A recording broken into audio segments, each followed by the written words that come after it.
I was so excited last week when we had Casey. I didn't retweet the show link when we were. You mean like last on Twitter? week. Yeah. Yeah.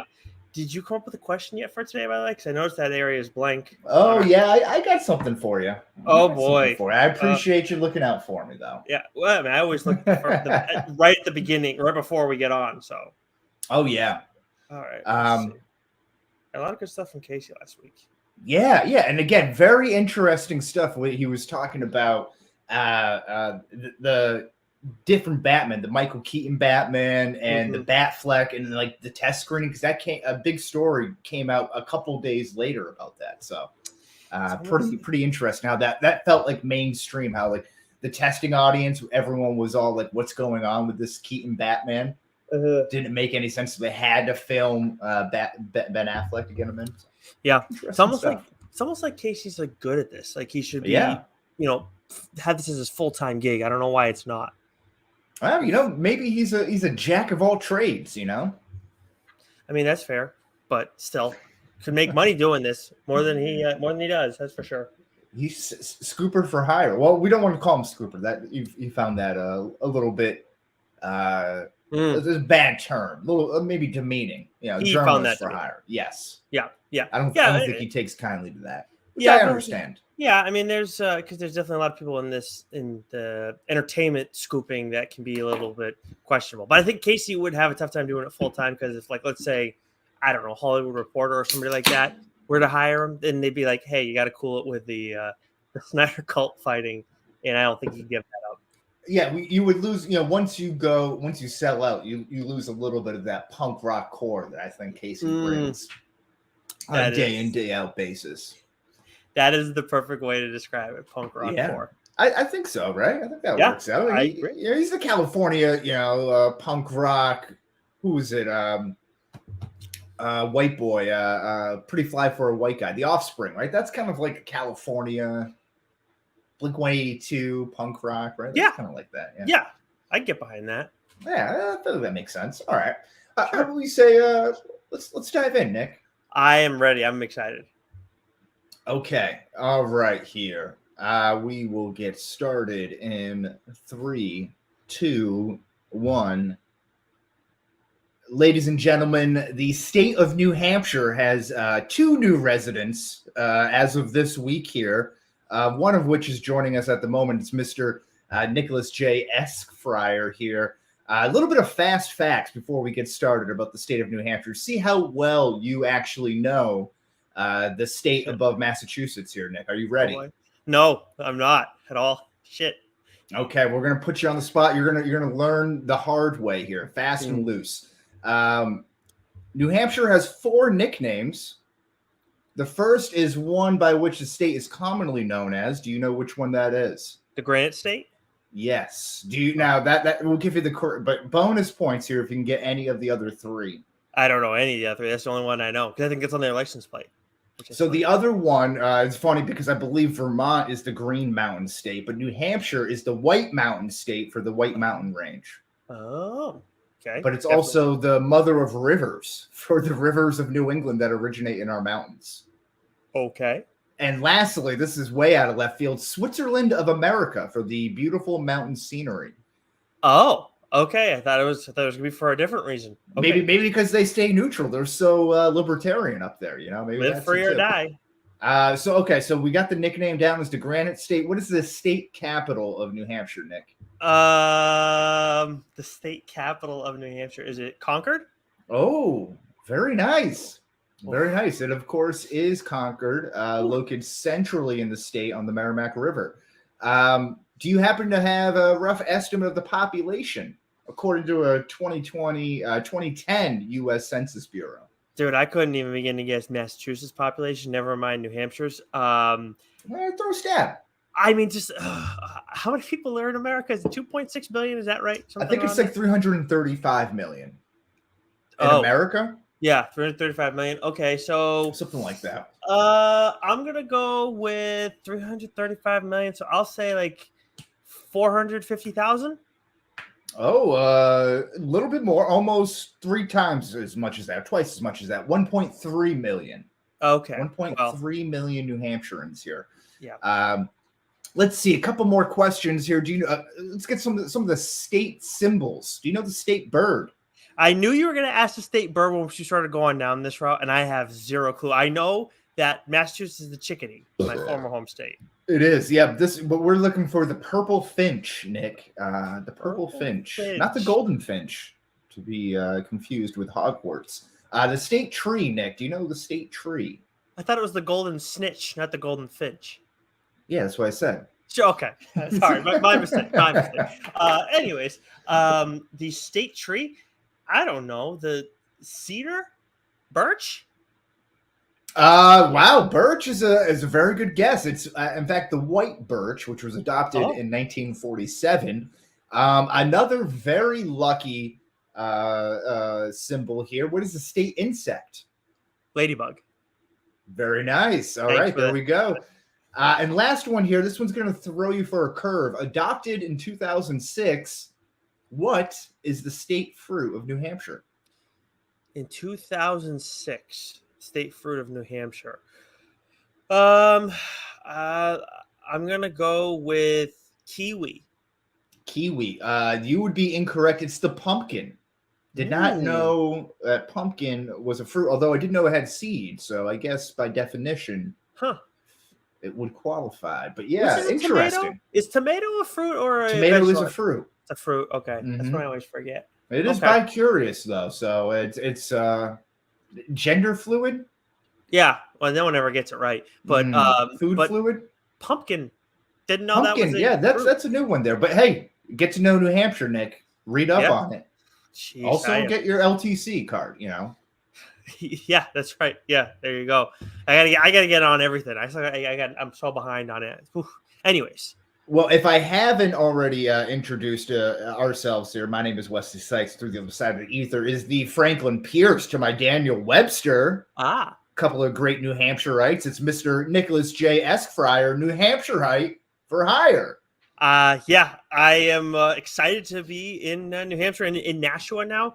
I'm loving it already, Wes. It's great. Like the air it feels better up here. I don't know if that's a condescending thing to say. I don't know what it is, but I'm really enjoying it so far. It's only been a few days, obviously. Well, you're a couple of city folk going up to the mountain range there. I don't think that's anything too bold to claim. Thank you. Well, I appreciate that.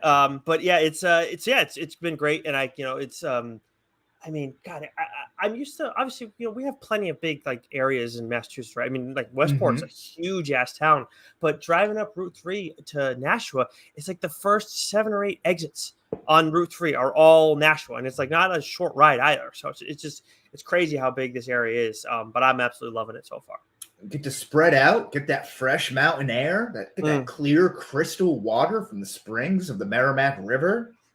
I like this. This is going to be you're glowing right now on screen. I think your skin's going to glow a little bit more in the next coming weeks. Although I can't say I live 45 minutes from the Cape anymore, which I've pretty much done in my entire life. So that's true. Now you're 120 minutes. Although I think I've probably shared this story before. Back in my Hofstra University days, of course, on Long Island, we're going through. It's the freshman orientation. Everyone's you're in your classes and stuff, so everyone's going around the first couple of days, explaining who they are, what they're from, and a quirky kind of note about them, right?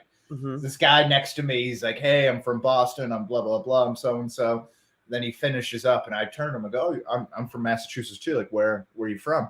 And he's like, I'm not really from Boston. He's like, I'm from New Hampshire. And he's from Exeter. And, like, I'm just like, that's not even in the same state. But he's like, I'm like an hour outside, though. So. Oh, yeah. I'm basically in Boston then, too. I didn't leave New Hampshire. Yeah, so I think you can just say, I'm like, a little ways from the Cape. Yeah, there you go. Yeah, just stone's throw away from Brewster. Yeah, right. I grew up. Yeah, no, so stupid. Perhaps as a crow flies, maybe you're close. Just kind of cutting an angle down, going right to the arm across the bay. That may be the case. Yeah, maybe when you starting off my trip to the Cape in P-Town. There we go. Yeah, always what could go wrong there. Yeah, apparently, I found out from Joe that he had after I told him that I went there with you and obviously went to P-Town the next day. He said he had quite the weekend one time. I think he was there for Bear Weekend. See, okay, it's not just a myth. Yeah, apparently had no clue. You'll have to ask him though. He definitely had some stories. He started going, but I had to slow him down. Now, so we discussed this before about whether you'd be a bear or an otter or things like that. I think Doc would be an otter. Oh yeah, I don't know how that Yeah. works. Yeah. I think he would be. But we would have to confer with our resident, LGBTQ member there, just to confirm. Of course, Whoever that may be. Yeah, because I have no idea who that's supposed to be. We're going off the rails here, but This recent weeks here, you've heard us review maybe some of the latest Marvel movies, even Top Gun revival, the Jurassic Park, Jurassic World Dominion movie, Stranger Things season 4, The Boys, so on and so forth. But that's not all we've watched this summer, Nick, right? No, not at all. We've watched a shit ton. We've been complaining about how much we have to watch this year. Exactly. Yes, exactly. So this week we're going to be doing a tier ranking of the best things that we've watched this summer, including what hasn't been reviewed in previous episodes so far. So we're going to play around with a little tier maker list. We're going to do a little interactive viewing there. So always check us out on the YouTube, on the Facebook Dorkshire Gooniverse, Change My Mind podcast on YouTube, all that good stuff. Or of course, always just watch our live stream on our Twitter page as well at Change My Mind Pod. But the intro question I have for you, Nick, is when are we going to get sponsored by the U-Haul? Oh yeah, for real. I'll tell you what, the U-Haul that I had to deal with this weekend, like we have like a bond now. It was like there were tears shed when I had to say goodbye to that thing. Because you've seen my place in Fall River, and I had to like back up in a certain portion of that with cars around me and everything. Oh, it ended up going well, but I was like freaking out days before. I'm like practicing in the driveway and everything like that. Ugh. Did you have a backup cam on the U-Haul? No. Do U-Hauls have those? Some of them do. I got something going. I got dogs walking across me right now. Things are going nuts here. But other ones that I have, but not this one that I have. So, but I had to rent a U-Haul truck while you were moving. I was hauling out trash and tree limbs and all that stuff in the backyard. The dogs are really going nuts now. Yeah. Do you need to go take care of that? No. It's just someone walking across walking their dogs at night. You got great dogs. They're adorable. They are. Even when they bark. They're fucking annoying right now. Let me tell you. Just a little bit, but I still love them. But what was I going to say? But yeah, I never knew that was a thing. I've never heard of that in my life before. Like that, you have a backup camera on a U-Haul. I wish I had that. I would have asked for it. Some of them have them, yeah. So maybe they're just the more up to date ones, and we got an old one here. But with how much we're renting U-Haul, again, if you ever have to move like brush or down tree limbs and stuff, and you got a dump in your yard or in your town, rent a U-Haul truck. It's actually really cheap and economical. No one cares about it. I thought it would be a bigger issue, but I'm going to do that for like everything now. I might like take a trip next time I have to rent a car. Just going to rent a U-Haul. Wow. No, I'm not going to do that. But you could. I mean, they get you on the mileage. But yeah, they do. We definitely had to deal with that a little bit. I'll tell you what I learned after using a U-Haul. Yes, it was effective, but next time I'm just going to pay for movers, assuming that I can afford that at that time. Yeah. And again, when you book it online, the U-Haul, they give you all those options. Like, do you want movers? Do you need all those extra things? I almost got a couple of lads to help me out and haul all that stuff, but yeah, I probably should have. Well, you could have, but the last time you relied on somebody to help you with your stuff like that, you read in history. True. Valuable lesson as a homeowner: don't trust anybody to do work for you because they're going to burn you. It was exactly why I want to hire movers next time I have to move. Right. Exactly. Unbelievable. Speaking of getting burned, Nick, how about we shift on over to the trending now, where the long-awaited Batgirl movie got canned by Warner Brothers. A $90 million investment just going right down the tube there. I can't believe you're just going to eat $90 million like that. It's absolutely like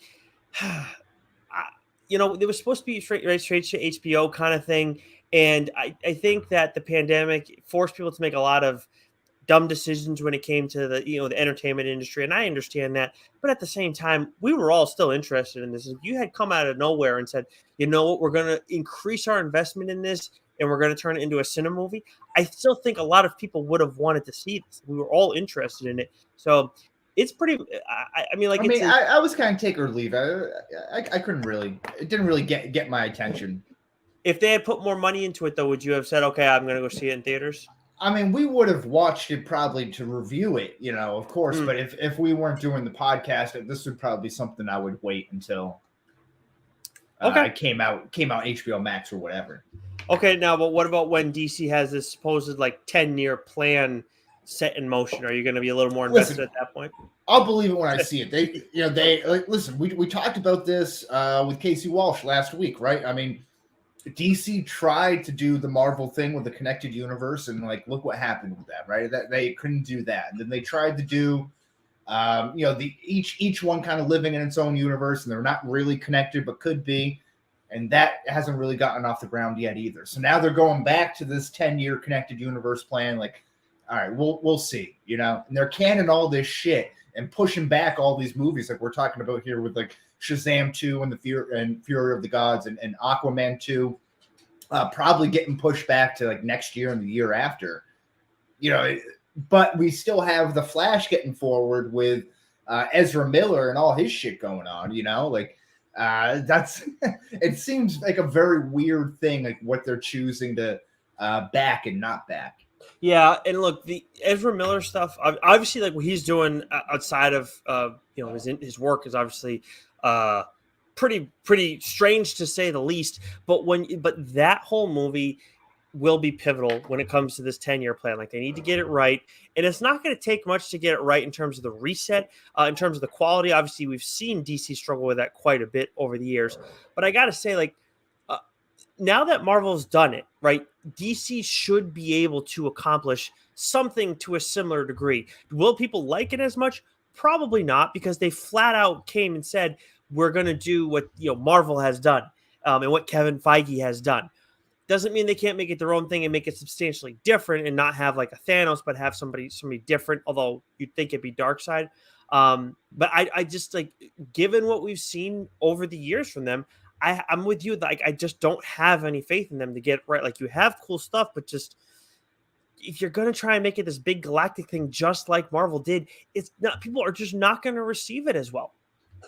Yeah. I mean, we'll see. Again, I don't have much faith in them. This is very disappointing news. We also get a little bit of restructuring at WB, HBO Max, Discovery Plus as massive layoffs here, but HBO Max apparently is going to be more of a quote unquote male skew that features scripted, lean in type programming and appointment viewing. And of course, that's home to fandoms. So leaning in, I'm sure that means it's really grabbing your attention, like a Game of Thrones type of show, whereas on your edge of your seat type of show, where Discovery Plus is going to be more female skewed, unscripted, maybe reality based, where you can lean back and relax, just kind of watch it. It's just on in the background, so to speak, comfort viewing, in a home of genredoms. What do you make of this? I think my side should say it all. You talk, Wes, about how with Lauren, right, how she's kind of expanded my views and different things that I watch, and you'll definitely see that in our main topic that we're talking about today. Definitely a variety of things that maybe I wouldn't have normally watched, or maybe wouldn't have known about and have not given a chance because of that. But at the same time, she's sitting there watching all the DC stuff that I watch, the Marvel stuff that I watch. She's the reason I watch Umbrella Academy, which I haven't watched the third season of that yet. Been in the middle of some stuff, so it's kind of fallen behind. But all the Marvel stuff, she has opinions on all of it. I don't understand how HBO Max and Discovery, how they're turning this into women don't want to watch scripted shows. I get you have some numbers and stuff like that, but you only have anytime it's poll stuff, it's only so representative of what you're dealing with. So I find it very strange. I'm not saying having these two things and having one be more, unscripted and one being more scripted. Sure, that's fine. But to view it as male versus female, I don't know. There's plenty of dudes that like reality TV, unless I'm crazy. It's an odd way to frame it, and kind of what you were saying about the polls. The only way that I can think that they can feel confident with this is that they're looking at all their. It's not even polling numbers, right? They're HBO Max. They're looking directly at the data of the users and people who are signed in, and the user profiles and everything like that, and who's watching, right? So it has to be that HBO Max is getting watched predominantly by males, right? And like that has to be it, right? Because that doesn't really make sense of why they would segregate, the two audiences like that, and at the very top being like HBO Max is going to be male skewed to Discovery Plus is female skewed. Yeah, it has to be just based on their numbers there, and just be like, all right, we're going to lean into the people who are already watching this anyway, instead of trying to just like get a broad brush of everybody. Yeah, and I mean, I do understand that to some extent, but it's just like I'd be stunned to learn like the numbers are just like that far in that direction. I mean, I would have to imagine that. I mean, it is, right? I mean, and maybe this is just like the algorithm there, but I think of like a lot of the shows that come up there, like I don't know, like it just seems like they're more, aside from like the prestige TV shows, feels like a lot of the movies there are a little bit more like action packed. And again, maybe that's just my algorithm that comes up, but it feels like they're more like, like a little bit more action-y typed. Okay. Yeah, I mean, I definitely get a decent amount of horror stuff. I guess I never really paid attention to the algorithm on HBO Max. Like I guess I just look at whatever. Like I know it's on HBO Max, so I pretty much just go and watch it. I don't like skim it like I would maybe a Prime or a Netflix. And maybe that's where they don't realize that you run into something like that. I don't know. I could be in the minority on that front too, because obviously you do it differently. Yeah. So I don't know. Again, like that's the only thing I could think of that would be why they would feel confident coming out with that, like that type of wording. Yeah, you got to be real confident if that's the case, because that's pretty. You're really putting yourselves out there, like saying like this is more for men and this is more for women. Like just. Like if you want to say that's, these shows are more for women, guys aren't going to necessarily care as much, right? Because whatever, but like for women, like that's going to definitely bother them more. And maybe I'm wrong. Maybe there are guys too that'll bother them, but it's just like to act. My thing is just to act like women can't appreciate these shows that guys maybe like more so. I have a living example of that not being the case. So it's just strange to me. Yeah, and that will get the headlines, and probably rightfully so, right? Because that's what will get the attention of most people. But even looking at some of the other ways that they're describing this, like HBO Max is home to fandoms, where Discovery Plus is going to be the home of genredoms. Like, what is a genredom? I don't get what that means either. And again, it's another thing where it's just like, okay, it's more slated for women and they can't have fandoms. It's like, well, wait a minute, like women aren't they aren't crazy fans. And that's like, if you're coupling the two together, then that's really weird, right? Yeah. I can understand. I can understand people liking like reality TV more, people like horror more. But it's like, again, HBO Max, you already have a bunch of horror stuff. You have a bunch of different genres on there. It's just a lot of it doesn't add up. What I will say though is how you were describing your household, where that's kind of bucking the trend of what's being stated here, right? It's like that Lauren is all into a lot of like the stuff that's on HBO Max.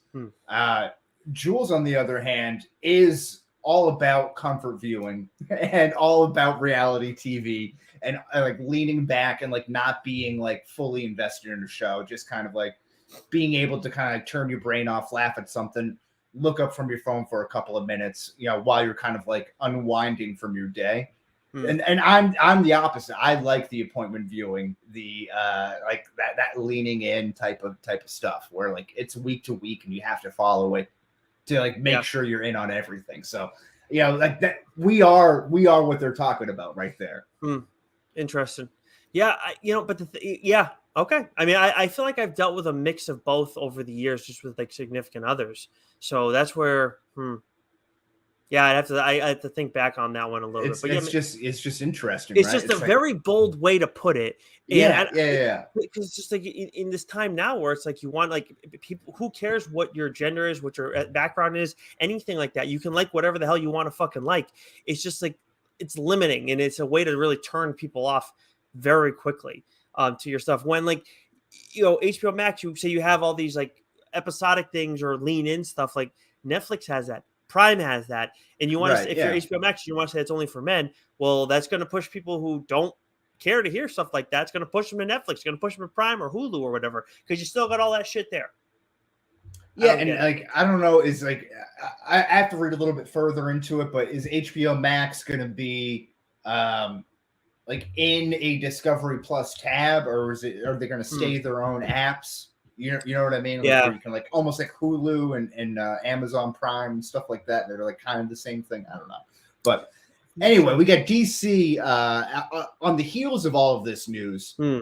In an attempt to kind of save some face, if you will, they wanted to release some good news. They announced the title for the sequel to Todd.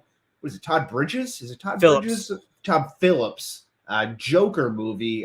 Folie à Deux. I Yes, think I said that right. It It's going to be is. coming out on October 4th, 2024. Of course, starring Joaquin Phoenix and Lady Gaga. And Folie à Deux is French for madness for two. So you got to figure Lady Gaga is the new Harley Quinn, right? At least in I this have to universe. imagine to. And I saw Yeah. a very interesting thing that when Birds of Prey, this is like a Twitter type of thing here. Oh. But when Birds of Prey was being casted, Margot Robbie reached out to Lady Gaga and was like, "Hey, be in this movie with us." And Lady Gaga was like, "No." And then like 4 or 5 years later down the road, Margot Robbie's probably not playing Lady Gaga anymore or playing Harley Quinn anymore. And Lady Gaga gets this Harley Quinn role. Yeah. Wow. And it's probably going to get like some Oscar buzz and too, you know, just Sure. with like the way that it's talked about, shot, and like who's involved with it and everything. She had to know at that point, then, right? She had to know. It's like, interesting. Yeah, she's like, "Nah, bitch, I'm not playing your. You know, I'm not being the sixth man. I'm coming for the MVP." For real. And there's no reason we can't still have both going forward, but at the same time, when we're talking about having this reset and the what is it, the 10-year plan, all that kind of stuff, one would think, no way, like you're gonna have like it's gonna be Lady Gaga moving forward as Harley Quinn. Although is Joaquin Phoenix gonna continue to be Joker moving forward? I don't know. But yeah, I think this is great. Like, I'm very interested. I think it's gonna be a lot of fun. Lady Gaga, I know people didn't like House of Gucci too much. And I saw some people like critiqued, what was it, her accent, I guess, kind of went in and out in the course of the movie. I think everyone had crazy accents. I didn't see the movie, but that's what I've heard. You know, Well, with the Jared Leto and Yep. Robert De Niro. Yeah, Jared Leto was kind of Or bizarre Al in that one. Pacino. But he like people, I guess he wouldn't like how he was a caricature of that character or whatever. But anyways, Yeah. I enjoyed her performance. I thought like we saw a different side of Lady Gaga versus what's the movie that you spoiled for me with Bradley Cooper and Lady Gaga? Stars Born. What? Yeah, Stars Born. Yeah. Yeah. Well, like, I really enjoyed her in that one. That we see a different side of her in House of Gucci. So however you feel about that movie, I really enjoyed her performance. So I feel great about her taking on Harley Quinn, which is just a completely different role. It should be good. It should be interesting. It's going to be like a musical too, if we're not mistaken. So, she's the right one to cast. Yeah, another musical. And I will say though, this one is funny with Marvel. Hearing about with Captain Marvel, we don't feel great about it, but with the Joker, a little more open to it, especially with Lady Gaga being involved. But speaking of all this Joker talk, what? No, go ahead. Well, I was just going to segue into our next point on Joker talk, but if you had something else you wanted to add. Nope. Okay. Well, apparently, obviously we're talking a ton about DC, and usually we talk about the big two when it comes to movies and video stuff, television, Netflix, and whatnot, streaming. Jamie Foxx, of course, supposed to play Spawn in the eventual Spawn movie that we've been hearing teased for a few years now. I'm sure the pandemic played a big part in its delays and everything. But at one point, it was supposed to be kind of set as like more of a Sam and Twitch story, which are cops that are at the center of the Spawn comics. Jamie Foxx commented on it recently to comicbook.com. He said it's going to be like special and original, kind of like whatever comments when you hear something like that. But then he says it's supposed to be like the Joker in that sense. So I don't think that means it's going to be like, oh, it's going to be exactly like Joaquin Phoenix's interpretation of the Joker. He's going to do that with Al Simmons, but more so like it's going to be a slight turn from the character and what they've done maybe with the character in the comics a little bit. If that's what he means, then I'm okay with that. However, as we talked about with Jurassic World, Raptor or something being like the Joker of the dinosaur world or the movie that's just going to be like causing chaos. Like, I'm over people comparing themselves or their works to Joker or the character of the Joker or whatever. Right. Agreed. Yeah. Just and let that it would stand not on your own.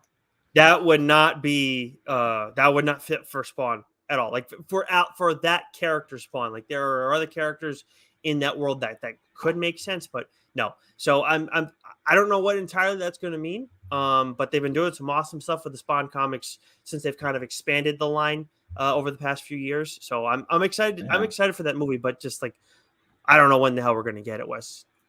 Yeah, hey, I'm still hearing about this like Jamie Foxx, Mike Tyson biopic thing that like I heard about a couple of years ago, and then I'm seeing all this other Mike Tyson stuff, like biopics, TV shows, that type of thing coming out, and it's not Jamie Foxx. So like I'm waiting for that too. So like what's Jamie Foxx doing? You know, he's doing Spider-Man reboots. He's doing another one. He's not doing what Willie Steven Beeman would do, which would be running for first downs and scoring. No, he's not. You're absolutely right about that, and it's a fucking shame. But speaking of all this comic stuff, let's go to the comic book minute so we can get to our main topic. So from Image this week, we do have another Spawn book, King Spawn issue 13. This friend of the show, a friend of TLDR, Sean Lewis, has been doing great stuff on this title, and this is the start of the third arc, ratcheting it up even more so. And it was pretty crazy in the last arc. We also got 8 Billion Genies issue 4. I believe this has already been optioned for, I think a movie, but because it's like a limited series, it was a show. I think they're going to expand on it more, but awesome stuff with the 4th issue. DC, we got Deceased, War of the Undead Gods, issue 1. And if I'm not mistaken, Wes, you do appreciate the title because of the way it's written now, right? Deceased. I remember you saying that before. Deceased. Yeah, I do love a good little wordplay in there. That's nice. Yes, I will have that read. I will have that read before this week's TLDR. Also, though, real quick before talking about TLDR, from Marvel, we got Ghost Rider Vengeance Forever, issue 1. If you haven't been reading Benjamin Percy's Ghost Rider run, first of all, you should. Second, you can read this. This is just a one-off celebrating 50 years of Ghost Rider. And then from TLDR this week, Joe's going to be talking about a series called Peepland, which I'm sure will get some people interested. And then I'm talking about... Not to be confused with Peeland. No, correct. Not Peeland. That is correct. And then I'm peeping toms, like peeping toms. Sorry. And then it's okay. And then I'm going to be talking about the Magic Order from Image Comics, of course, written by Mark Millar, a property that is owned by Netflix. So hopefully someday we see some of that.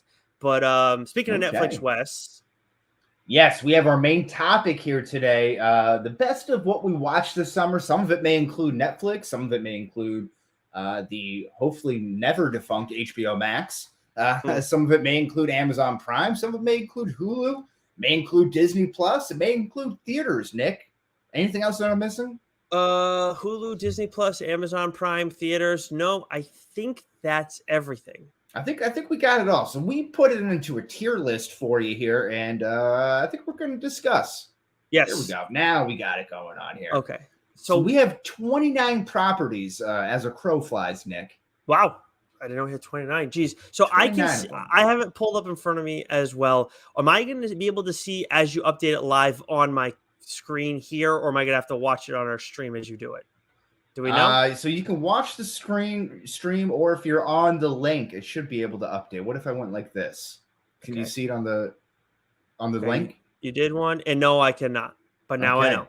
So you're watching. Yeah, you're watching it on as everyone else does. Okay, that works for me. So where do you want to begin, good sir? Well, I'm gonna hand things off to you. You had a very rough weekend of moving and whatnot, so I would like to hand off. What's something that you've watched between Memorial Day and now that's been good for you? So that's been good for me. Okay, that is a great way to put it. Okay. I'm going to start on a positive note. Peaky Blinders from Netflix. This has been, I've really enjoyed this series since the beginning.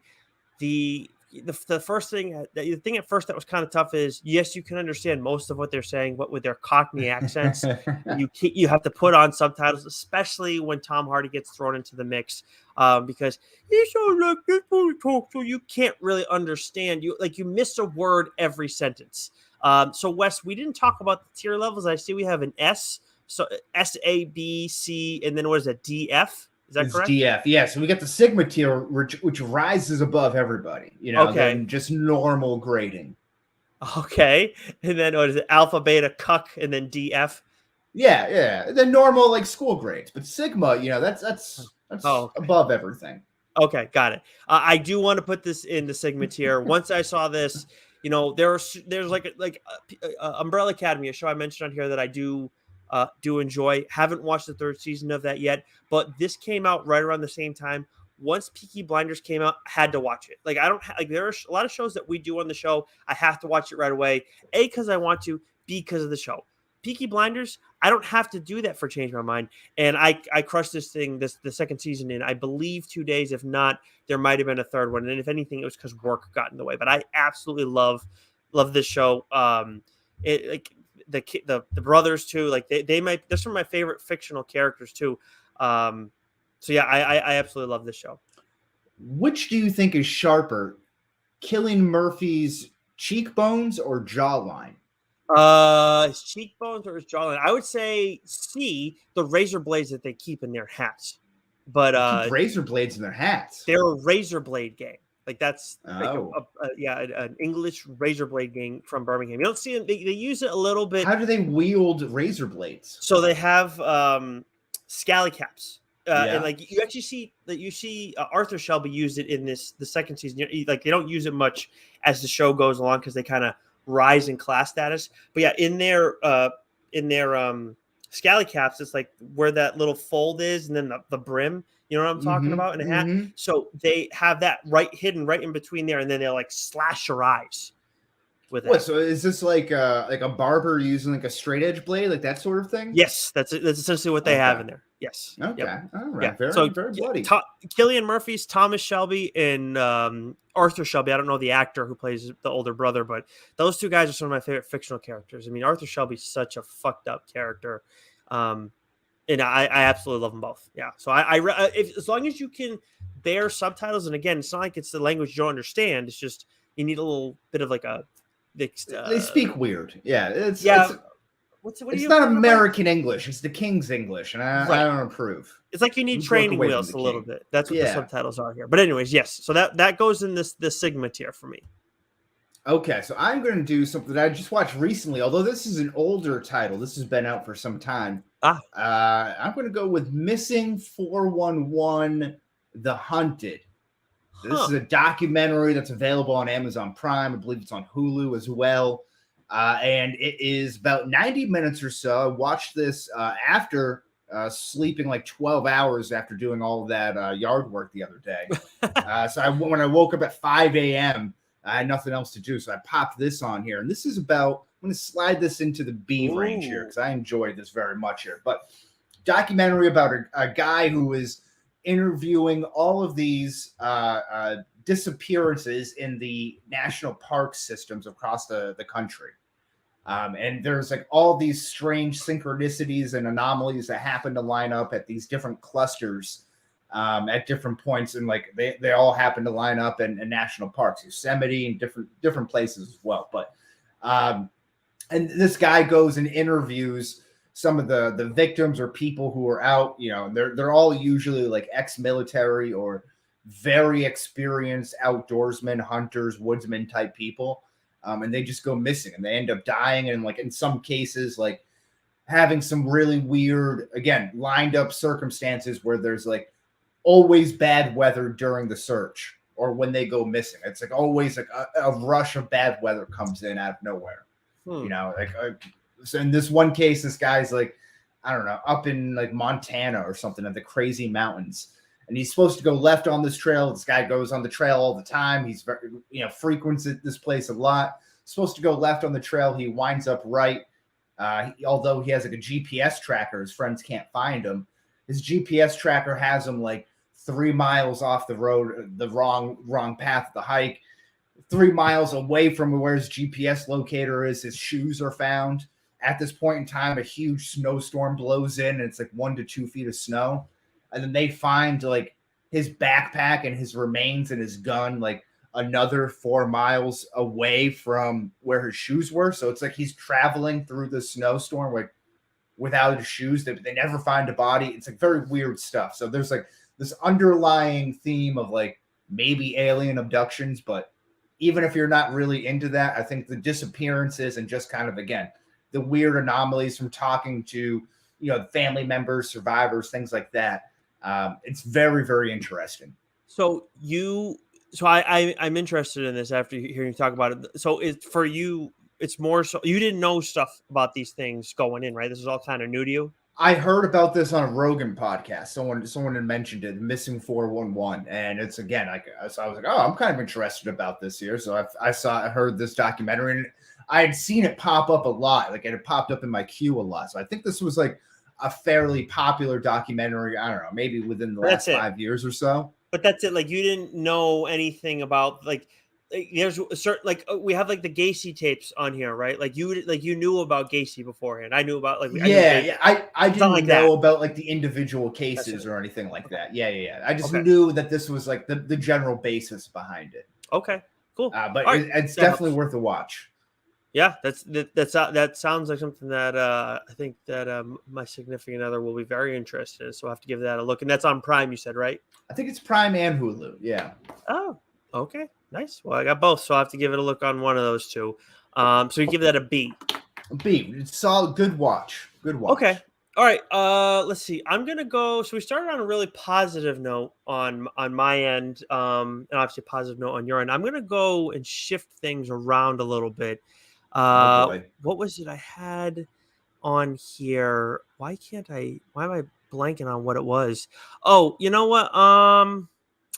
Let's go with, I'm going to go with Van Helsing here.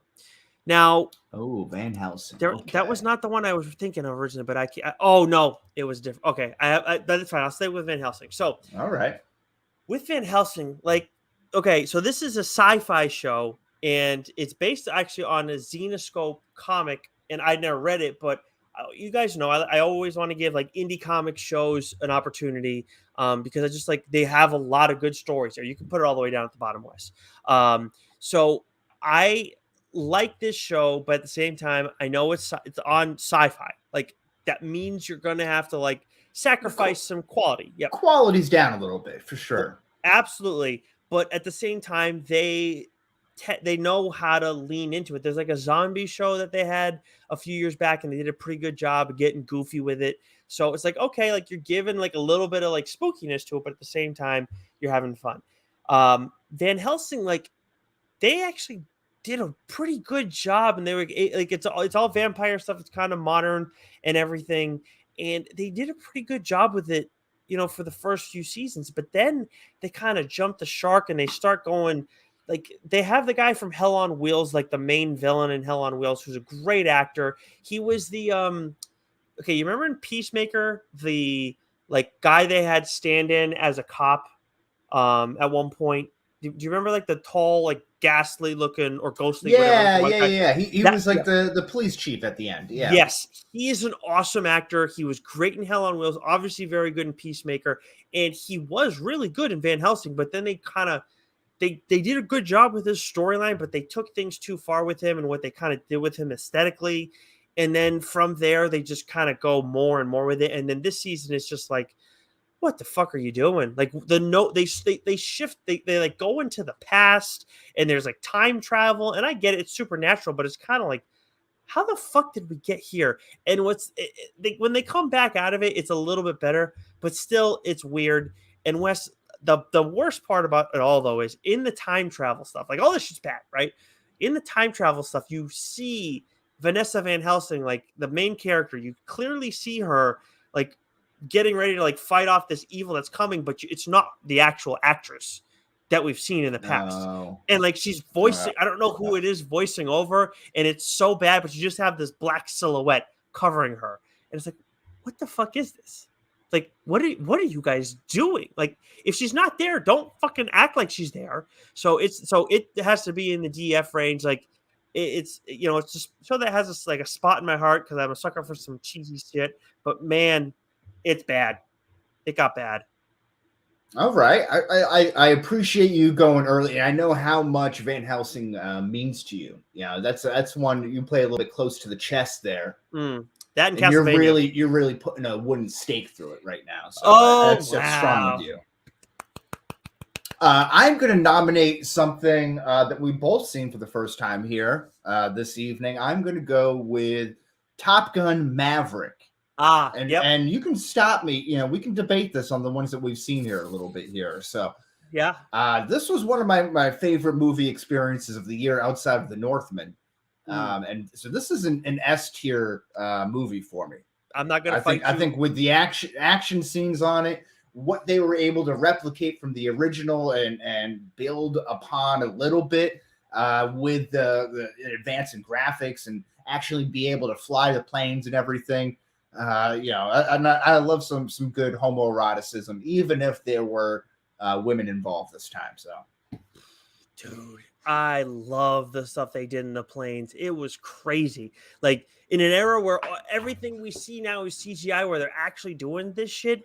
Like it's nuts. Yes. So as someone who didn't care much for the original Top Gun, I did see it as, much older versus like yourself, where you saw it younger. So it doesn't have that special spot like in your heart, like it does for me, or like it does for you rather, excuse me. I love this thing. So yes, absolutely belongs in the S tier. Now here's the question for you. Is it above or behind Peaky Blinders? Oh no, Peaky Blinders is probably my number one thing on all this. That's interesting. Okay, so we'll leave this. We'll leave this here at the moment. Well, I mean, like it's okay. I didn't know we were gonna go like to that. Well, we'll have a little fun with it too. Okay. Why not? Okay. All right, yeah, sure. Just could get ugly. So let's see. So you went to the Sigma tier. Okay, so the one that I wanted to actually go with to go on a negative note, I'm going to continue forward with this, Wes, on the negative, because I'm always the positive one on this show. So this is a chance for me to get a little pissed. Neg out a little bit. Hit the nego zone. Old. From M. Night Shyamalan. You know exactly where I'm putting this. I did talk about this in the Discharge Depot one time. I would definitely put this behind Van Helsing. That's how fucking bad this thing is. Okay. Now, M. Night. Old has bones. Like, and it's not supposed to be like a pun because of the poster or everything like that. Like, it has potential there. And it has that guy who looks like Joaquin Phoenix. His first name is like Rufus or whatever. I can't remember, but you see him in a bunch of different stuff. But he does a good job. And there's some other actors who are familiar. This has potential, and the twist is absolutely interesting. But everything else is just a steaming pile of shit. Like, I would not recommend watching this. Like, if you guys want to see it, and you're like kind of on the fence, just DM me or DM the podcast, and I'll tell you why it's like so. Like I'll tell you what kind of goes on in it. But the acting, there are a couple actors, man. It's like, did you get paid to do this? Like it's insane how bad it is, and the writing too. And some of it is bad. Like the plot writing, again, it's not the worst, but like the dialogue and the performance of it, it's just like, I am very much someone who's like, good acting, good characters can make up for like kind of a shoddy plot. But man, this is the inverse of that, and it is a nightmare. All right. So the worst thing that we have on the list so far is Old. Getting old fast. There's no way there's going to be something worse than that. Yeah. Next option here. I'm going to go with another Netflix docu-series here. I'm going to put this in the B range. I'm going to keep it in the B range behind Missing 411, The Hidden Lives of Pets. Short docuseries. I think it's like 5 or 6 episodes. I discussed this on one of the Discharge Depots previously. Very interesting if you are a pet owner, not just dog owners. They have cats and parrots and I believe rabbits too. Very interesting about how their quirks and personalities leads me to think of a lot of reincarnation. But that's just me though. But very much enjoyed it. If you're looking to lean back, put something on there, lean back, and then eventually lean in because it's so interesting. Hidden Lives of Pets. Okay. How's that for language that we used in the trending now? Yeah, well done. And I might get. I'm more inclined to give of the two docuseries the 411 in shot, but I would, yeah. Because you hate pets, I get it. Wow. Okay. Oh, you said it. We're getting a cat, so I know that that is a pet. I grew up with a cat. Confirmed, not a dog person. It's not that I don't like dogs. I have told you. I just don't live that kind of lifestyle. It's just not how I am. Oh, this is funny. I'm just giving you shit. No, I'm gonna. Where are you going next? So, all right. You haven't been watching Paper Girls, right? No, I have not watched that yet. Okay, I'm gonna go with this one, and I'm gonna actually follow your lead and put this one in the B range. it's been so I am, I think, 3, maybe 4 episodes in so far. And I've liked it. Like, it's been good, but it's Okay. not like when we look at all this other stuff that we have, especially when we're including the shows that we have reviewed from this summer. It's not like, oh my god, you have to watch this, but it's like, no, this is good. You got some interesting characters here. I do think that we kind of talked like how people are gonna see it as like Stranger Things with girls. It is, don't get me wrong, it is quite there. Like the plot's different, but at the same time, you're dealing with kids, coming of age story, kids from the 80s, that kind of thing. There are big differences, but I feel like having that come out so close to Stranger Things probably doesn't Makes help it. tough. Yeah, but it's so far. I'm not finished with it, so it could jump to an A. I'm hard pressed to imagine it bottoms out at a C, but I'm very comfortable saying it's in the B range right now, so it's good. And this is Amazon Prime that it's on right now? Mm-hmm. Yep. Yes, sir. I love it. Mm-hmm. I'm going to fill out our Sigma tier a little bit more here and go with Barry, season 3 of Barry here. And I don't believe you watched this yet, but this is an HBO original, can be seen on HBO Max, starring Bill Hader, who's fantastic, a dark comedy, emphasis on the dark this season. Henry Winkler, also fantastic in this. So again, that's a lean-in appointment viewing television there. So very fitting to be on HBO Max. I think this is one of the rare shows that has continually gotten better season over season.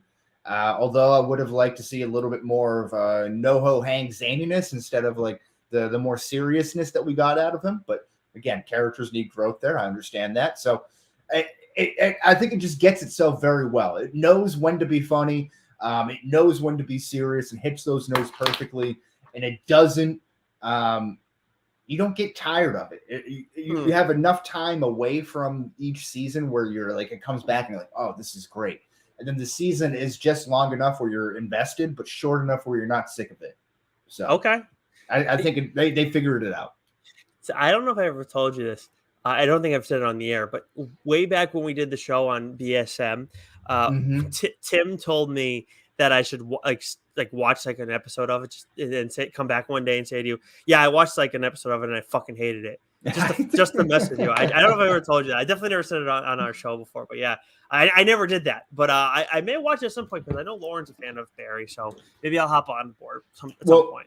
That's an even greater testimony to the show because we've been talking about it since it came out back in the Old Testament days. So that's how much we believe in it. Yeah. So that's Sigma tier, and I don't want to get too Sigma tier heavy on my end because we do have some. I think we're in agreement. There's at least one thing that we have reviewed that is absolutely Sigma tier worthy. I don't want to do that one just yet. Mm-hmm. This is tough because I could put it in Sigma tier, but I'm gonna put it at the A range because I just don't want to. Sigma's like special, certain things belong there, and the movie that I'm talking about is a Netflix original that is Metal Lords, and I'll tell you what, Wes, when I watched this, I was like, I need to watch this again. Like, this is awesome. Like, I cannot wait to go and give this another look. Do I have it in the right spot? I just want to make sure I hear you correctly there. Yes, Metal Lords, I'm it's a comfortable A.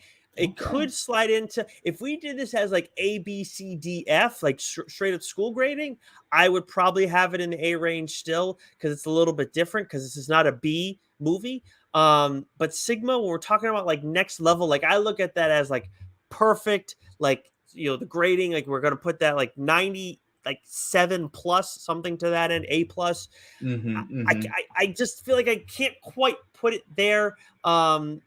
Just because maybe we change things as we go along. Because as I'm talking about more, I'm like, maybe it should be Sigma. But I absolutely love this movie. It's a lot of fun. If you enjoy rock at all, I highly recommend you giving this a look because you're gonna find it funny no matter what, but you might be able to relate to it in some capacities. You just appreciation for the different levels of rock that's out there. So really fun stuff. Okay. All right. I might have to. Wow. That's a ringing endorsement, Nick. That got my attention there. Okay. Good. I think that's good here. Let's see. Something that I wasn't maybe too crazy about here. I'm going to go with, let's go with Bad Vegan. Oh, okay. Another Netflix documentary series. And this is, if you're unfamiliar with Bad Vegan, this is a very popular New York City vegan chef, falls out of a relationship and then gets caught up with this guy who says that he is a CIA operative, and pretty much just drains money out of her. And he's just ends up being like a fat piece of shit. But I think that's pretty much the more or less of it. But this has been like a string of what Netflix does. And again, this has to be looking into the numbers here, where for whatever reason, they love these documentaries of painting women to look as dumb as possible and then getting rid of the man who wronged them and who ultimately gets caught. Because we have a couple more of these documentaries that are lined up here that I won't say, but Bad Vegan is among them. This woman who is very successful and seems like a very successful businesswoman and good at her job as a chef and like a restaurateur. Like, I don't know how she could be so fucking stupid by falling for this guy. But again, like I don't know what the obsession is with Netflix. Maybe there's some data that comes back that's like, chicks love this stuff, so we're gonna make more of this here. But so I watched this with the wife. She was obsessed with it. I got into it. It's a good time, but again, it's just very, very dumb. Like I spend most of the times being like, why is she doing this? Netflix must be getting the same numbers. I think she was convinced that this guy was like an alien or like a higher powered being, and that like once they accomplished X amount of things, that they too would be a higher powered beings together and like living in all of God's glory. Like, she was like brainwashed. So that's starting to ring a bell a little bit because again, Lauren watched this and I don't know if she finished it. She did not. I don't think she liked it. I feel like I did hear some of it while I was like working or something to that end. So yeah. I'm not gonna give this a look, but I'm starting to find out now though, as you're talking about this, Netflix and HBO Max must have the same like data provider or something like that because they just look at the information, man. They just see like, hey, are you is your profile a male or female name? Let's how much time are you watching here? You know, what's going on? Yep, it seems like that is the case. All right, so I will not give that a look at a C for sure. He's giving it more like a DF kind of endorsement on that one. Either way, I'm going to go with one that I feel like people probably would put in the C range, our listeners. One that we talked about a little bit on this show as it was going on. I know you're not watching the Star Wars shows because you're a Star Wars movie guy. You know, that's it.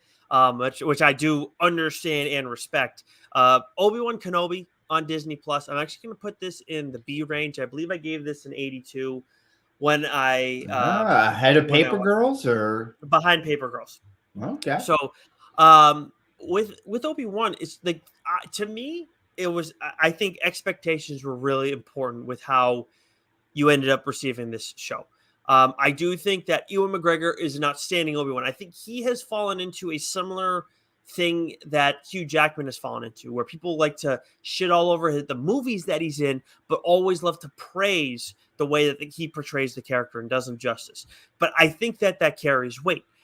I do understand the frustrations with Leia. Like I don't necessarily care for the way that the child actress, portrayed her. But I cannot remember who the third sister, what her the character's name was. But the frustrations that people had with that character, I didn't quite understand because if you go through, as you learn about the trauma that she's gone through in her life, it all kind of tracks. It explains why she'd be clunky in some ways, why she'd be uncomfortable in certain spots, and how she's not just trying to pull a fast one on people. She's trying to double cross one of the most dangerous people in the world or the galaxy. And it's and she's pissed at somebody else who's very powerful too. There's just a lot going on with her. So it all kind of makes sense to me. And then the plot, again, could you have done with a little less Leia? Sure. But at the same time, going into this, I was like, they've kind of disappointed us on some stuff. They tend to disappoint people on when it comes to Star Wars stuff. I'm going in cautiously here, not cautiously optimistic, just cautiously here. And I think that's why I walk out of this feeling like, okay, this is a low end B show. I think I gave it an 82, and I'm very comfortable with that. All right, here's one we might get into a little bit of a debate in. Jurassic World Dominion, one of the bigger blockbusters of the summer so far, but met with mixed reviews. I'm going to open this up to maybe a mid B, in the mid B range, because I thought this was enjoyable, but while I wasn't crazy about a lot of the plot points, so I'm teetering between a B and a C. So I just pulled up our score and tweet length review really quick on this. You were actually a little bit higher on it than me. You had it at an 84. I had an 82. So I'm very comfortable giving this a B. I think that's fine. Your tweet length review was, and I quote, "Fun movie experience, sweet dino action, over the top cheese, but miss me with the human clone storyline. Stick with the dinos." Mine was, and I quote, I feel like I'm brand. Pretty much exactly what you expect from a Jurassic Park world movie, but it took a little too long to get to the dino craziness. So similar complaints, similar scoring. So I'm fine with the B. It's right. It's steady in the B round. Let's put Jurassic World to bed for a little bit here. Yep, sounds good to me. There we go. Okay, right. So you brought up one that we reviewed already, so I will do the same, and I'm pretty comfortable that you're going to put this in the Sigma category. I think we have two things that we've reviewed that can go comfortably into the Sigma category. One of them being the third season of Amazon Prime's The Voice. Absolutely. This is arguably the best show of television that I've seen this year. You can put that at number one. Yeah. You can put that at the number one spot ahead of Peaky Blinders. Oh, yeah. And we've talked about this. You want to go back and listen to it if you just finished it up yourself. Of course, available on Amazon Prime, as Nick mentioned. Again, a lot of the things that I said about Barry, it knows itself very well. It knows when to be funny. It knows when to be action-packed. It knows when to be serious. And again, I think that time off and getting that delay and getting that pushback, we were kind of updating everything through it as they were getting delays, and we were getting those 7 on the 7 minutes on the 7 or whatever it was with that Cameron news news host. Remember those were, Nick? Yeah. Yep. Those are helpful. And those so I was kind of getting sick of them, but then I was not really caring about the show. And again, it just reels me right in. It's lean in television, Nick, leaning in. See, yeah, when they said lean in television, I didn't know they meant the video games, where you start to get serious. I thought they meant leaning into it, whatever it is that they're trying to do. See. Oh, I see. I thought that at first too, but once I saw lean back, then I was like, all right, well then. See, this isn't the Terror Squad and Fat Joe, This is where you're the logical one because you kept reading. I didn't, even though I'm the book boy here. Okay, so that was The Boys? So that's your turn now. All right, my turn. This is a movie I just watched last week. Again, wife put this on. Pleasantly surprised. I'm going to throw this in the C range, though, starring Will Ferrell. This is an older movie on Netflix. Everything Must Go. Again, a little bit more of a dark dramedy. He drinks a lot of PBR. This guy's kind of down on his luck. He doesn't really end all that great. And he kind of falls for a pregnant woman who's married but waiting for her husband to arrive, and it's I don't know, it's just kind of weird Will Ferrell movie, but I thought it was well done. Again, it was just it's for him being outside of his comfort zone. It wasn't all that bad. Sounds like a lot is going on there. There's a lot going on, yeah, and his AA sponsor ends up sleeping with his wife, who she leaves him for him. Very crazy. Jeez. Wow. All right. Well, there is one other one that you have listed here that I have not seen that I'm very excited for you to hear about, but I'm going to have to wait a little bit more. I will jump to another show that's not complete yet, Harley Quinn season 3, although Paper Girls is complete. I just haven't completed it. Harley Quinn season 3, we have 4 episodes now. I've only seen the first 3, which came out right away. I'm comfortable putting this just in the A category. Definitely not Sigma tier, but absolutely not B tier. Just more of the same kind of craziness, goofiness, hijinks, and then the violence and everything like that with these characters. There's somebody for everybody in this show. One of the characters who I've had frustrations with through the first 2 seasons was Clayface, just because he's over the top and he's just not for me necessarily. But even this series now, this season rather, I'm loving him a whole hell of a lot too. So that's on HBO Max. show that I would think appeals to women too, but apparently they're just doing shows for guys now over there. So who the fuck knows? So I got here. We discussed this when you came over a couple weeks ago here. DB Cooper, Where Are You? Another docu-series on Netflix about maybe one of the most famous air pilot heists in American history. He's the only one who got away with it here. Oh yeah, DB Cooper there with like $200,000 in cash, flying from Portland to Oregon. Very interesting. The guy who's running the documentary is seems to be convinced that DB Cooper is some guy who lives down in Florida, who on like a houseboat or something. So I'm not sure what ends up if that ends up being true or not. However, what I find is very interesting is they go through the whole story, of course, like all the interviews and like the America's fascination with him and following the story afterwards. But the interesting subplot to that is how easy it was to get into airports and like the pre 9/11 airport security, especially like early airport security before all that stuff. You know, like you could just go and literally like a bus ticket, go buy a plane ticket for $20 from Portland to Seattle day of and just walk on the plane. And then like, of course, I'm sure you probably go on Twitter now and like see like, look what they've taken away from us. And there's like the old glory days of like how like luxurious flying on a plane was. Yeah. People like hanging out. It was like a lounge. Yeah. I just thinking about this, thinking of Loki. Like this. Oh yeah. This opening. I forgot. Like actually, I didn't know. I don't think I knew when I watched it. Like it was like based on this real thing, and you're the one that told me. I don't know, maybe I just forgot. I don't know, but either way. Yeah. It's definitely a good watch there. I wouldn't say I still like Missing 411 better, but that's one of my favorite docuseries that I've seen this summer for sure. So you put that one in the B range. Okay, nice. Okay, yep, see it there now. Awesome. Yeah, that is one. When we talked about it, I was interested in giving that one a look. Never mind the Marvel ties; it just sounds very interesting. I know very little about that. I will do actually a Netflix docuseries on this one.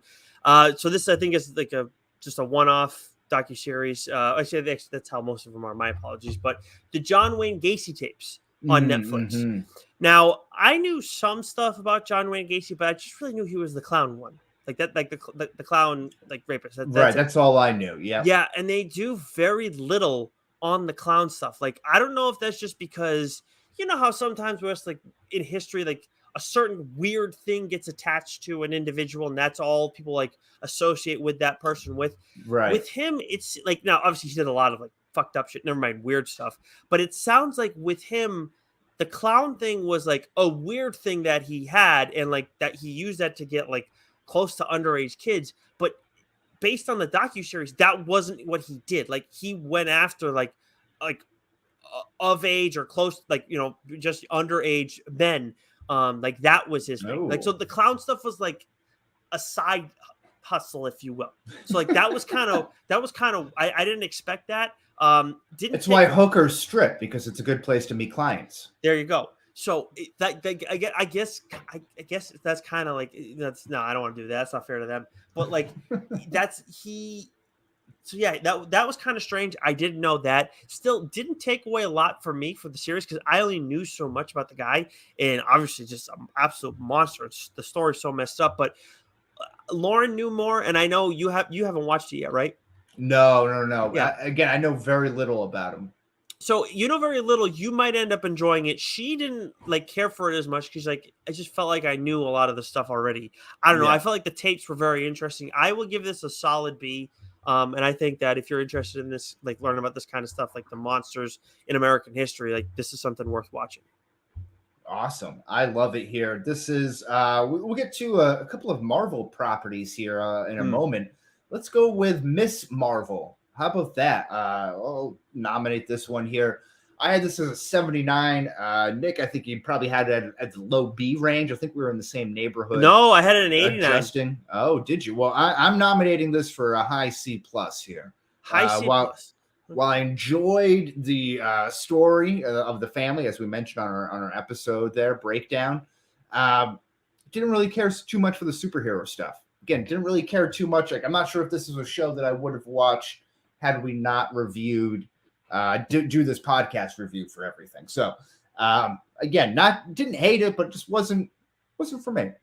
Okay, so I All right, trying to pick. You gotta pick your battles on these things, right? So, all right, we have another Marvel property that we're going to talk about, and I'm going to propose that I have slightly more weight in this one, in this conversation, than you do in the next one we're going to talk about.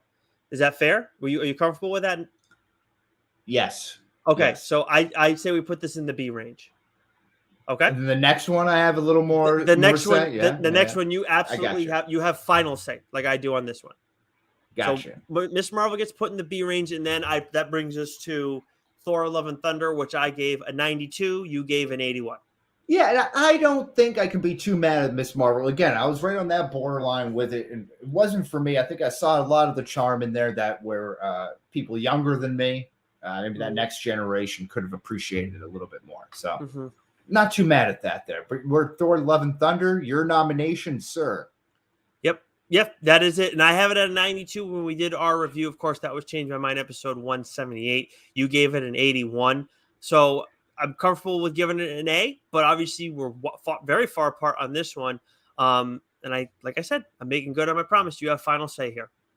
See, this movie is kind of sad. Like, this hasn't aged better with me. Like, I feel like my criticisms of Multiverse of Madness have waned a little bit. I think I've appreciated it for the chances that it took of kind of being more of like a Sam Raimi film than your prototypical Marvel film. And I think interesting. That sticks out a little bit more for me. This hasn't aged like that for me, and I think what makes it a little bit worse is the Taika Waititi, Tessa Thompson video of them kind of shitting on the CGI of Korg and everything, and then just kind of how that's kind of played out. I feel like while he was on a high wave, he's starting to come down on his what's the word? Q rating. I think his Q rating's dropping a little bit for me. So if I had to do this, like, I might say again, high C. Okay, well, you have final say. I gave it an A. You're giving it a C now, so it's up to you. All right, I've given it power. Did I like this better than Jurassic World? Like, no, I don't think I did. Okay, I'm not sure if I did. All right, so then there you go. Yeah, so high C. And then that's that. Yeah, high C. Oh, that kills me that it's above Obi-Wan. I will say that. It does kill me that it's above Obi-Wan. Ooh, we got to make headlines, Nick. Behind Obi-Wan, excuse me. Yeah. There's some, well, actually, that is going to piss people off for sure. It's your turn now. Okay, my term here. I just started watching this show very recently. I'm like 3 episodes in. I've loved Nathan For You. I think this is genius. I think Nathan Fielder is genius. I'm putting this into the A category. It's called The Rehearsal. It's on HBO Max. And the premise of the show is very simple, Nick. Imagine that you have an upcoming event. Imagine that you were nervous for proposing to Lauren, and you wanted to make sure that you weren't nervous for it. So you hired Nathan Fielder to rehearse the event. And he would go through everything. Where you were planning to, say if you were planning to do it at a restaurant, he would recreate the entire restaurant and then hire someone to act that looks like Lauren, act like Lauren, so that you could practice everything and get every possible outcome so you wouldn't be nervous for it. It's the most meta, crazy thing that I've ever seen. He just takes like Craigslist ads. And like these are apparently real people. It's kind of like a real reality TV show. I don't know how much they're in on the joke, but he's kind of like making fun of them the whole time. But he's very dry and like straight laced with it. The one downside is it's a little slow moving. It's again very dry topic, so it's a little slow to materialize. But the premise is hysterical, and I've really enjoyed what I've watched so far. I gotta give this a look. This is something that Lauren and I both get into. It's very, very interesting. The Rehearsal. I remember you talking about this in the chat because did Billy watch it? Billy and Mac are big fans of it. Yeah. Yeah, you guys usually are on a pretty similar wavelength when it comes to stuff too. But yeah, I'm very interested in this. And we'll give this. I was interested before you even talked about it on here because I remember seeing that in the chat for sure. Okay, so for me, one thing that I did have listed on here, Wes, which I shouldn't have, was Inventing Anna. I watched this like when it came out with Lauren, and it was outstanding. But this is not a summer thing for me. It came out in February. I watched it at that time, so we're not putting that one on our list. Okay? I see. I got you. Fair enough. So that was a mistake on my end. Now, Obviously, this time of year, especially if you are a resident of the Cape, you are aware that Shark Week happens in this month. Mm-hmm. And in honor of Shark Week, Lauren and I watched one of her favorite shark movies, one I had not seen, 47 Meters Below. Obviously, this came out years ago, and this is starring Jessica Biel. And while not the greatest writing, a little bit of a slow start with the acting. Once you get to the shark stuff, man, oh, oh my god, it's terrifying. I was uncomfortable the entire movie. I had a woke up in the middle of the night, and then like every time I closed my eyes, I just saw the shark coming at me in its friggin' teeth. It was terrifying. So I'm gonna give this a B, but because of the shark action, like everything with the shark stuff is extremely well executed. There is dumb shit that happens. There are plot no, sorry, the plot's fine, but like it's just everything's happening underwater for like 3/4 of the movie, and all of that's awesome. The beginning stinks. You know, if you take the shark action out of it, it's not a good movie, but that's what you're going there for, and they deliver on that. So Jessica Biel, is this another Cape Cod movie that she's starring in? No, it's in Mexico. Oh, Yeah. Should have known. Yeah, Should have known they're on dude, the metric system there. if are you afraid of, do you get worried about skittish about sharks at all? Not really. I mean, as much as you can be about them, you spend your whole life, worrying about you get hit by a car, then you never go out on the road. This is true. What are you going to do? This is true. Yep. Well, I don't know if you because you're not a horror guy, so I don't know how much you'd appreciate this. Like, you might look at it and say, yeah. But if you like horror stuff, if shark stuff interests you, like, this scared the fuck out of me. Okay. Yeah. Something that did not scare me, but it was actually a quite delight, was Chip and Dale Rescue Rangers on Disney Plus. Oh, we could have done an episode on this. We really could have. I'm going to put this in the C range because, again, it wasn't, not really geared towards me, I think. Or maybe it was with all the references and throwbacks and stuff like that. But, it feels like this should have been a kid movie. But I enjoyed, again, the pleasantly surprised finding out that there were some jokes tailored into me there. So I liked this. This was good. Again, not expecting anything, but a mid-C movie. Good watch. So I did watch this, and I would have put it a little bit higher than you, but usually that's our typical scale. Probably would have been like 5 points apart, something to that end. So I'm not gonna fight you too much on it being in a C, but I probably would have done like more of a low B. I wouldn't be mad at that either. Yeah, but you are the one who brought it up, so you get the final say. But I did enjoy this. Like this is something that I will absolutely watch again because there's a lot of fun references in it. Yeah, definitely a good time. What do you got here? Only got a couple left. Yeah, so when it comes to how about I breeze through these few things that I have that aren't from this year, because we do have a few things from this year that we want to get to. Does that sound good to you? Yeah, sounds good to me. Okay, I got Utopia, which is only there was like a British version, which I believe the image we have is from like the British version. Then they made a show in 2020 on Amazon Prime, I guess like spinning out of it or whatever, but it's like about a comic book that is foretelling of like all these different viruses that come like in the course of history, and it came out in 2020. So it was really well done, but then it also was like, I don't know, I think Amazon Prime didn't like leaning into that too much, given, the times. They said, hey, let's lean back. Yeah. Yeah. So I can understand that, but at the same time, it was so well done. I absolutely loved it. I'm putting this in the A range. No questions asked. Like, this Love is just, it. every time you watch it is a quality episode. And like, especially as a comic book reader, it's just like, it's fun what they're able to do with it. And actually, a fun fact, I don't know if he was an executive producer or a consultant, but Ryan Parrott, who's a friend of TLDR, did have a hand in that show in some capacity. So that I found that out like 2 or 3 episodes in, so that was a kind of cool little factoid too. Love that stuff here. What do we got next? Good Place. I will put this. I actually binged the shit out of this. Lauren had watched it already, and I needed to watch all of it, so I give this an A. Forgotten, which is a Korean drama that's on Netflix. Really interesting twist and all this. I'll probably put it at a B. It would be probably more in the middle to high B range. Very comfortable with that. And then I jotted down Coherence, but actually, Wes, I think that's similar to Inventing Anna. That's probably just outside of our range, so we won't list that one. But that's everything for me, other than the stuff that we've both watched. I think you have at least 1 or 2 more. Well, I don't. So I only have one. I had Prey on here with the hopes of putting it on the list, and I would watch it over the weekend. I have not. That is a horror movie that I do want to see because I love the. I think it's the Comanche tribe that they're using there. So very interesting stuff with that. Kind of has some old.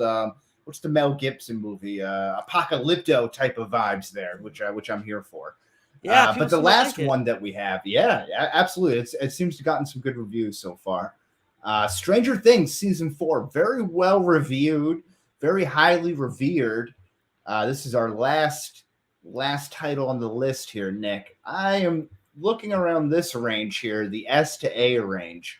Yeah. And the only reason why I might put it into the A, and we can debate this a little bit, is again, the nature of how long each of the episodes were. I thought it was a great season overall. I loved the way that it played out. I wasn't crazy about the splitting up the releases, and I wasn't crazy about how hour to 2 long episodes each. Yeah, so I think this belongs in the A range. I think you're right. So you ended up because when we went to go reconvene after those the second, or is it the no, I haven't finished it. No, yeah, you haven't even seen my favorite part. And in my mind, I've finished it. Okay, well, all right. You haven't even seen my favorite part in all this, so yeah, it's Eddie shredding. I've seen it. Yeah, I've seen the gifs. Fine. Yeah. Okay. Oh God, dude, I absolutely love that. I loved Eddie already, but I would say I need Eddie and the lead character, or not the lead character, the dude with the long hair in Metal Lords, because he's technically not the lead character. I need those two to have like their own show or their own movie or something like that. I would watch that on repeat. I would actually. So you have this as the first A for us. I'd actually. I'm between. I don't know if I want to put that Metal Lords or that before. I think I would put Metal Lords before that. I think just because it's short, one kind of compact thing. Stranger Things is outstanding. It definitely belongs in the A range, but if we're gonna be like that and kind of have different levels, I'd put it slightly ahead of it. All right, okay, we can deal with that here. We'll tweet this out at the end, and you can we can get ripped apart tomorrow. How's that sound? Yeah, I mean, who's gonna rip us apart though? I think we did a pretty good job. The Obi-Wan's the only one that I think. Obi-Wan and Thor are maybe Chippendale. Those are the 3 that I think people will get pissed about. That's it. I think that, I really do. I really think that is going to be it. We should do this more often. I like this. This was a good time here. So we'll get this. We'll tweet out the results once we stop recording here, and we'll do that tomorrow here. But I think we're almost wrapped up. Yep. Let's turn to the Discharge Depot then. I think so. I think there's still time to get some tickets left. Otherwise, it's all aboard. Honk, honk. So for me, as we mentioned already, I moved up to New Hampshire this weekend. Love it here.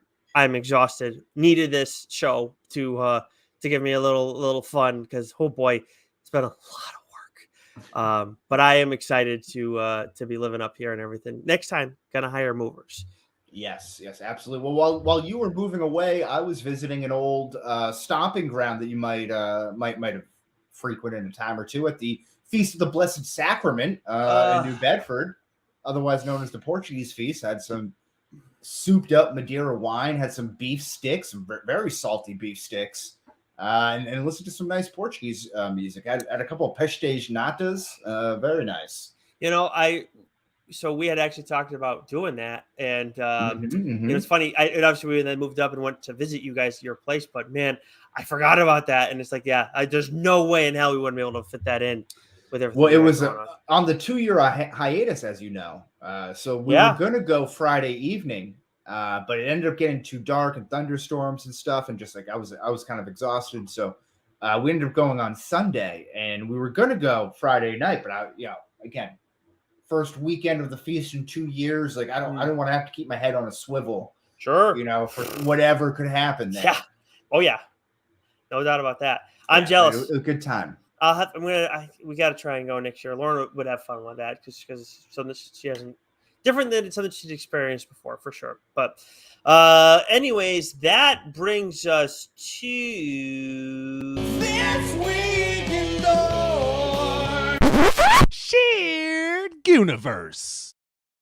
All right, Wes. So let's see. From hashtag Dork, they're actually going to be talking about Prey. I was disappointed. I haven't seen it either. I was really looking forward to hearing your thoughts on it because I do want to watch it. But I would love to know what you were thinking after viewing it. I want to see it, though. I want to see it. Got my attention. Mac and Goo, they are tearing the original 151 Pokemon on their show, which I'm actually very excited to hear that. I don't know if they have Shime This feels on. random. It does, yeah. But I mean, look at what we've got planned. I know we do a pretty good job with our random episodes, but like they're Dorks doing Prey, gets kind of out of left field for them. I mean, look at People for Communism podcast with Rossi back from vacation. They finally have Tara Reid joining the show this week, so that's great for them. Wow, yeah. The old American Pie broad. Look at her. Yes, I mean they advertise on their Twitter account that she's part of the show, so great get for them finally. All right, it was good. Good for them. Good for communism finally paying off in one way. And then such a TLDR. Joe's talking Peepland this week, and I'm talking the Magic Order. I've heard it both ways. They're doing season 4, episode 16 of Psych, and then as for the streamers, Dr. Joe, you find him at Backcracker on Twitch. He's really the only one twitching these days, but still give Shime Time a follow on Twitch. And then you can also find Davey and Keith on hashtag Dorks YouTube page whenever they decide to play video games. Sure. But that is it for this week, Wes. What's next week? Next week we're kind of up in the air, kind of a grab bag, if you will. I mean, we could do a better catalog. We could do an MCU rewatch vault, which I believe would be Endgame. We could do, but I believe you have a wedding. Is it this weekend or next weekend? Next weekend. So maybe we save Endgame for that week. Okay. Better catalog. We haven't done one of those. We haven't done one of those in a while. We haven't done an original versus sequel in a while either. But I don't know what we would have on that front. But getting back up to the debate podium does sound like the right move in some capacity. Got a little bit of that today. Yeah, I like that. Let's sit on it and debate a little bit. Okay. See what comes up with a stranger. So until next week, then. It'll be the same bad time, same bad place, just a little numb.